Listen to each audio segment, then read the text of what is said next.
The moment I saw my daughter's wedding invitation, my name wasn't there. Not as a guest, not as family, nothing. After raising her alone, after selling everything to fund her future, I was erased. But what she didn't know was that the very wedding she uninvited me from was being paid for by me. And when the truth came out, her perfect day turned into her greatest shame. Before I tell you how it all unraveled, make sure you hit subscribe so you don't miss more shocking family betrayal stories like this one. I never thought the girl I carried through storm after storm would cut me out like I was nothing. I raised Emily alone. Her mother walked out when she was only 4, leaving me with a broken home, unpaid bills, and a little girl who cried herself to sleep asking why. I promised her then that she would never go without love, no matter what it cost me. For years I worked 3 jobs: construction during the day, security at night, and odd handyman work on weekends. Every dime I saved, every meal I skipped, was so Emily could have more than I ever did. I didn't care if I went without. What mattered was that she had new shoes for school, that she went on field trips, that she could look her classmates in the eye and not feel poor. When she was accepted into a private university, everyone told me I couldn't afford it. They weren't wrong. But I sold my truck, took out loans, and cashed out the small inheritance my father left me. Watching her walk into that campus with her head held high was worth every sacrifice. Or so I thought. Years passed and Emily flourished. She became polished, confident, and ambitious. She started dating Daniel, a man from an old, wealthy family. His parents never looked at me as anything more than a stepping stone, some working class nobody who didn't belong in their circles, but Emily, my Emily, seemed to start believing them. I noticed the distance growing. Phone calls became shorter. She stopped visiting on holidays. When she did, her words carried sharp edges, subtle hints that my way of life embarrassed her. I brushed it off as the growing pains of adulthood. I thought once the wedding came, I would stand proud, knowing my little girl had made it. Then the invitation arrived, a gold-foiled card with scripted lettering, the kind you only see in magazines. But when I searched the guest list, my name wasn't there. No seat reserved. No mention of the father who had carried her through every hardship. Not even a polite excuse. Just silence. At first I thought it was a mistake. I called Emily, my voice shaking. She answered coldly, like she had rehearsed the words. "Dad, it's complicated. Daniel's family, they want the wedding to be small, refined. They don't think it would be appropriate for you to be there." My chest tightened. "Appropriate? Emily, I'm your father." She sighed, almost annoyed. "You'll always be my dad, but this is my life now. I don't want any drama. Please understand." And with that she hung up. Understand? How could I? I had spent 25 years sacrificing, scraping, bleeding for her future. And now I was nothing more than a shadow to be hidden away. The humiliation wasn't private either. Neighbors asked me what I would wear to the wedding. Friends assumed I was walking her down the aisle. Every time I admitted I wasn't invited, I saw the pity in their eyes. That night, I sat alone at the kitchen table, the silence pressing in. For the first time in years, I felt powerless. But as the hours passed, something inside me shifted. The same grit that had carried me through sleepless nights and endless shifts sparked again. If Emily wanted to erase me, fine. But she had forgotten one detail. Every dollar funding that wedding was mine. Daniel's family might have thought they were pulling the strings. But when Emily asked for her dream wedding, who wrote the checks? Me. From the venue deposit to the catering to the flowers, every invoice carried my name, even if she pretended not to see it. They could pretend I didn't exist, but without me that wedding wouldn't even have a tent. And so I decided, if I wasn't worthy of an invitation, then I'd make sure my presence was felt in another way. Quiet, devastating, unforgettable.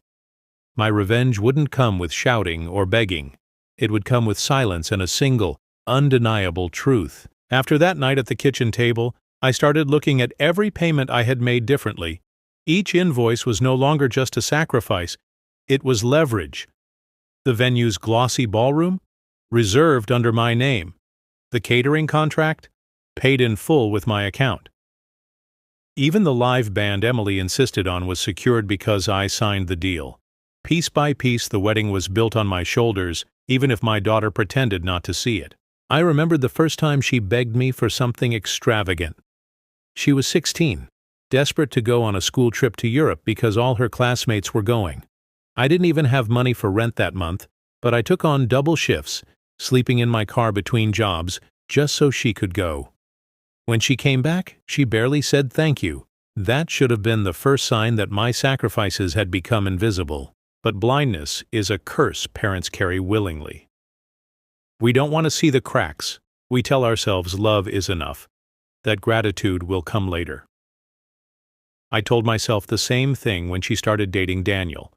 He arrived in polished shoes and a silver watch, his smile practiced, his handshake limp.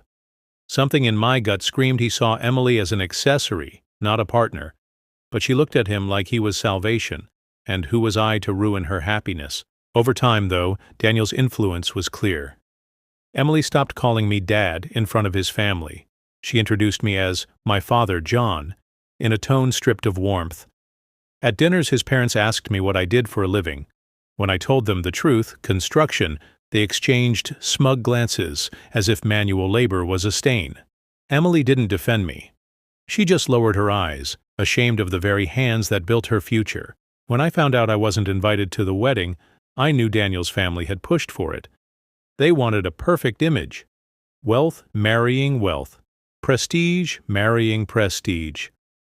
A self-made man who smelled of sweat didn't fit the picture. And Emily, blinded by her hunger for approval, let them erase me. But here's the truth they forgot. The man they erased was the man holding the foundation. Without me, the whole event would collapse. So I started planning.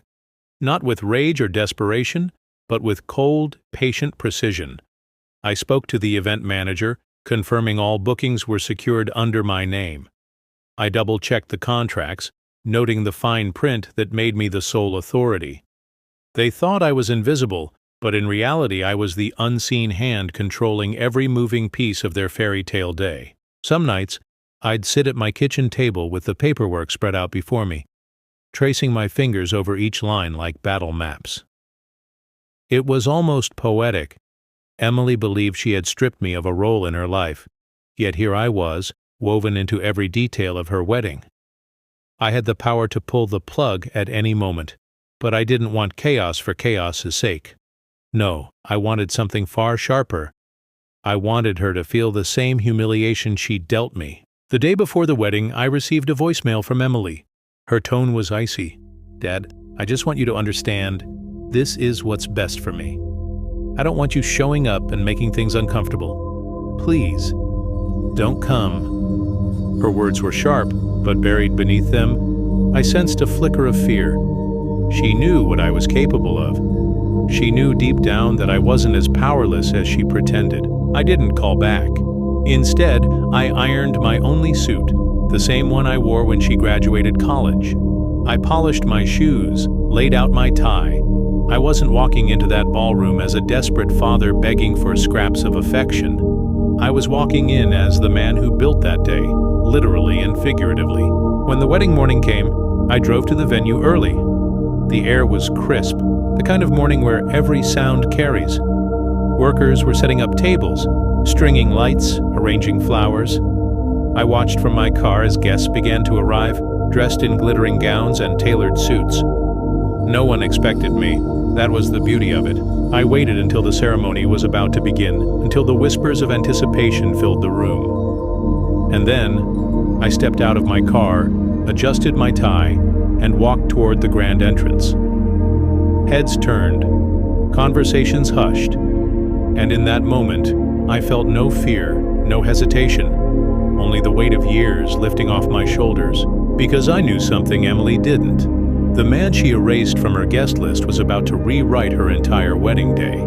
As I walked into the ballroom, the music faltered for just a beat. Guests turned their heads, whispering, confused.